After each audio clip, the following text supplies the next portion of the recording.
Today's reading, Leviticus chapters 23 and 24, the 24th Psalm, and Acts chapter 21. Let's read.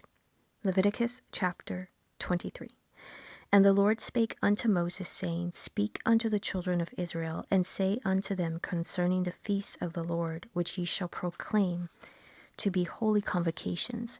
Even these are my feasts. 6 days shall work be done, but the 7th day is the Sabbath of rest, in holy convocation. Ye shall do no work therein. It is the Sabbath of the Lord in all your dwellings. These are the feasts of the Lord, even holy convocations, which ye shall proclaim in their seasons. In the 14th day of the first month at even is the Lord's Passover. And on the 15th day of the same month is the feast of unleavened bread unto the Lord. 7 days ye must eat unleavened bread. In the first day ye shall have an holy convocation. Ye shall do no servile work therein, but ye shall offer an offering made by fire unto the Lord 7 days. In the 7th day is an holy convocation. Ye shall do no servile work therein. And the Lord spake unto Moses, saying, Speak unto the children of Israel, and say unto them, When ye be come into the land which I give unto you, and shall reap the harvest thereof, then ye shall bring a sheaf of the firstfruits of your harvest unto the priest, and he shall wave the sheaf before the Lord to be accepted for you. On the morrow after the Sabbath the priest shall wave it. And ye shall offer that day when ye wave the sheaf an he lamb without blemish of the first year for a burnt offering unto the Lord. And the meat offering thereof shall be 2/10 deals of fine flour mingled with oil, an offering made by fire unto the Lord for a sweet savour. And the drink offering thereof shall be of wine, the 4th part of an hin.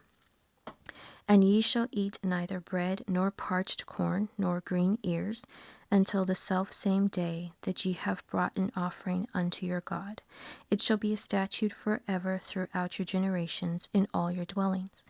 And ye shall count unto you from the morrow after the Sabbath, from the day that ye brought the sheaf of the wave offering. 7 Sabbaths shall be complete. Even unto the morrow after the 7th Sabbath shall ye number 50 days, and ye shall offer a new meat offering unto the Lord. Ye shall bring out of your habitations 2 wave loaves of 2/10 deals. They shall be of fine flour. They shall be baken with leaven. They are the firstfruits unto the Lord. And ye shall offer with the bread 7 lambs without blemish of the first year, and 1 young bullock, and 2 rams. They shall be for a burnt offering unto the Lord with their meat offering and their drink offerings, even an offering made by fire of sweet savour unto the Lord. Then ye shall sacrifice 1 kid of the goats for a sin offering, and 2 lambs of the first year for a sacrifice of peace offerings. And the priest shall wave them with the bread of the firstfruits for a wave offering before the Lord. With the 2 lambs they shall be holy to the Lord for the priest. And ye shall proclaim on the selfsame day that it may be an holy convocation unto you. Ye shall do no servile work therein. It shall be a statute forever in all your dwellings throughout your generations. And when ye reap the harvest of your land, thou shalt not make clean riddance of the corners of thy field when thou reapest, neither shalt thou gather any gleaning of thy harvest. Thou shalt leave them unto the poor and to the stranger. I am the Lord your God. And the Lord spake unto Moses, saying, Speak unto the children of Israel, saying, In the 7th month, in the 1st day of the month, shall ye have a Sabbath, a memorial of blowing of trumpets, in holy convocation. Ye shall do no servile work therein, but ye shall offer an offering made by fire unto the Lord. And the Lord spake unto Moses, saying, Also on the 10th day of this 7th month there shall be a day of atonement. It shall be an holy convocation unto you, and ye shall afflict your souls, and offer an offering made by fire unto the Lord. And ye shall do no work in that same day, for it is a day of atonement, to make an atonement for you before the Lord your God. For whatsoever soul it be that shall not be afflicted in that same day, he shall be cut off from among his people. And whatsoever soul it be that doeth any work in that same day, the same soul will I destroy from among his people. Ye shall do no manner of work. It shall be a statute forever throughout your generations in all your dwellings. It shall be unto you a Sabbath of rest, and ye shall afflict your souls. In the 9th day of the month at even, from even unto even, shall ye celebrate your Sabbath. And the Lord spake unto Moses, saying, Speak unto the children of Israel, saying, The 15th day of this 7th month shall be the feast of tabernacles for 7 days unto the Lord. On the first day shall be in holy convocation. You shall do no servile work therein. 7 days ye shall offer an offering made by fire unto the Lord. On the 8th day shall be in holy convocation unto you, and ye shall offer an offering made by fire unto the Lord. It is a solemn assembly, and ye shall do no servile work therein. These are the feasts of the Lord, which ye shall proclaim to be holy convocations, to offer an offering made by fire unto the Lord, a burnt offering and a meat offering, a sacrifice and drink offerings, everything upon his day. Beside the Sabbaths of the Lord, and beside your gifts, and beside all your vows, and beside all your freewill offerings which ye give unto the Lord. Also in the 15th day of the 7th month, when ye have gathered in the fruit of the land, ye shall keep a feast unto the Lord 7 days. On the first day shall be a Sabbath, and on the 8th day shall be a Sabbath. And ye shall take you on the first day the boughs of goodly trees, branches of palm trees, and the boughs of thick trees, and willows of the brook. And ye shall rejoice before the Lord your God 7 days, and ye shall keep it a feast unto the Lord 7 days in the year. It shall be a statute forever in your generations. Ye shall celebrate it in the 7th month. Ye shall dwell in booths 7 days. All that are Israelites born shall dwell in booths, that your generations may know that I made the children of Israel to dwell in booths when I brought them out of the land of Egypt. I am the Lord your God. And Moses declared unto the children of Israel the feast of the Lord. Chapter 24. And the Lord spake unto Moses, saying, Command the children of Israel that they bring unto thee pure olive oil beaten for light, to cause the lamps to burn continually. Without the veil of the testimony in the tabernacle of the congregation shall Aaron order it from the evening unto the morning before the Lord continually. It shall be a statute forever in your generations. He shall order the lamps upon the pure candlestick before the Lord continually. And thou shalt take fine flour, and bake 12 cakes thereof. 2/10 deals shall be in 1 cake. And thou shalt set them in 2 rows, 6 on a row upon the pure table before the Lord. And thou shalt put pure frankincense upon each row, that it may be on the bread for a memorial, even an offering made by fire unto the Lord. Every Sabbath he shall set it in order before the Lord continually, being taken from the children of Israel by an everlasting covenant. And it shall be Aaron's and his sons, and they shall eat it in the holy place, for it is most holy unto him of the offerings of the Lord made by fire, by a perpetual statute. And the son of an Israelitish woman, whose father was an Egyptian, went out among the children of Israel. And this son of the Israelitish woman and a man of Israel strove together in the camp. And the Israelitish woman's son blasphemed the name of the Lord and cursed. And they brought him unto Moses, and his mother's name was Shelomith, the daughter of Dibri, of the tribe of Dan. And they put him in ward, that the mind of the Lord might be showed them. And the Lord spake unto Moses, saying, Bring forth him that hath cursed without the camp, and let all that heard him lay their hands upon his head, and let all the congregation stone him. And thou shalt speak unto the children of Israel, saying, Whosoever curseth his God shall bear his sin. And he that blasphemeth the name of the Lord, he shall surely be put to death, and all the congregation shall certainly stone him, as well the stranger as he that is born in the land. when he blasphemeth the name of the Lord, shall be put to death. And he that killeth any man shall surely be put to death. And he that killeth a beast shall make it good, beast for beast. And if a man cause a blemish in his neighbor, as he hath done, so shall it be done to him. Breach for breach, eye for eye, tooth for tooth. As he hath caused a blemish in a man, so shall it be done to him again. And he that killeth a beast, he shall restore it. And he that killeth a man, he shall be put to death. Ye shall have one manner of law, as well for the stranger as for one of your own country, for I am the Lord your God. And Moses spake to the children of Israel, that they should bring forth him that had cursed out of the camp, and stone him with stones. And the children of Israel did as the Lord commanded Moses.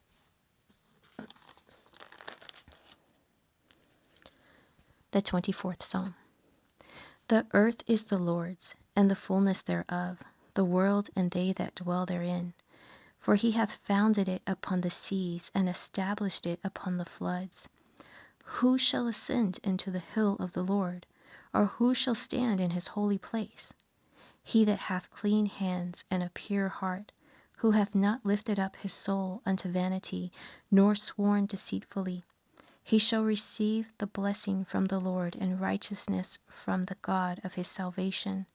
This is the generation of them that seek him, that seek thy face, O Jacob. Selah. Lift up your heads, O ye gates, and be ye lift up, ye everlasting doors, and the King of glory shall come in. Who is this King of glory? The Lord strong and mighty, the Lord mighty in battle. Lift up your heads, O ye gates, even lift them up, ye everlasting doors, and the King of glory shall come in. Who is this King of glory? The Lord of hosts. He is the King of glory. Selah.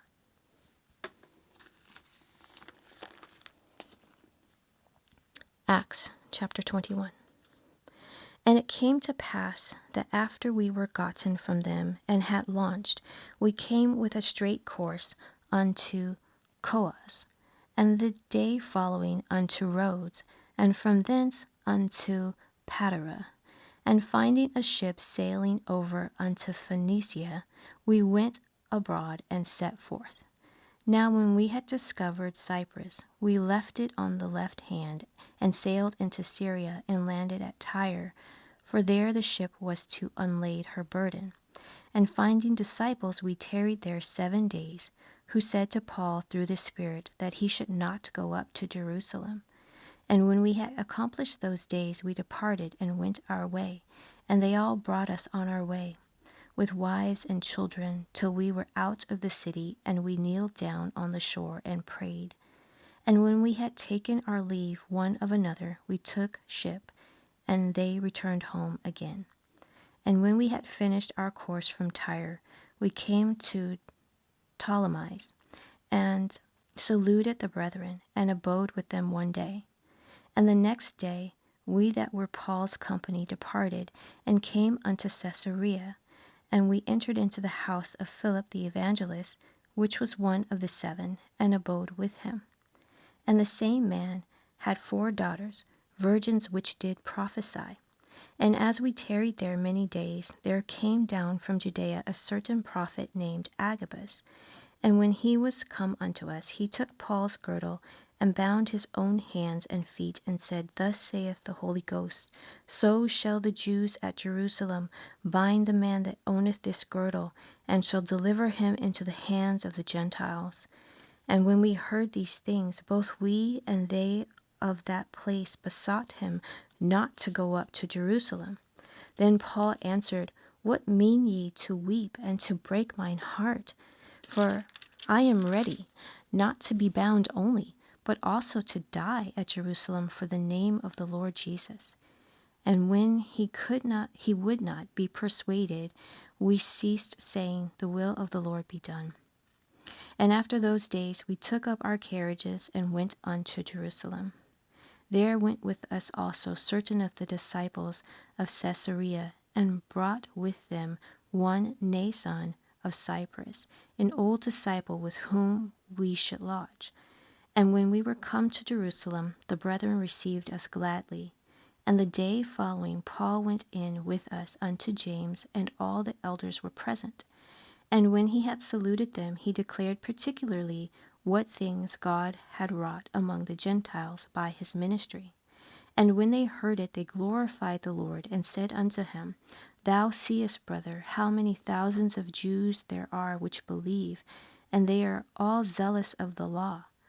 And they are informed of thee, that thou teachest all the Jews which are among the Gentiles to forsake Moses, saying that they ought not to circumcise their children, neither to walk after the customs. What is it therefore? The multitude must needs come together, for they will hear that thou art come.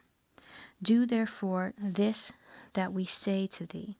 We have 4 men which have a vow on them. Them take, and purify thyself with them, and be at charges with them, that they may shave their heads, and all may know that those things whereof they were informed concerning thee are nothing, but that thou thyself also walkest orderly, and keepest the law. As touching the Gentiles which believe, we have written and concluded that they observe no such thing, save only that they keep themselves from things offered to idols, and from blood, and from strangled, and from fornication.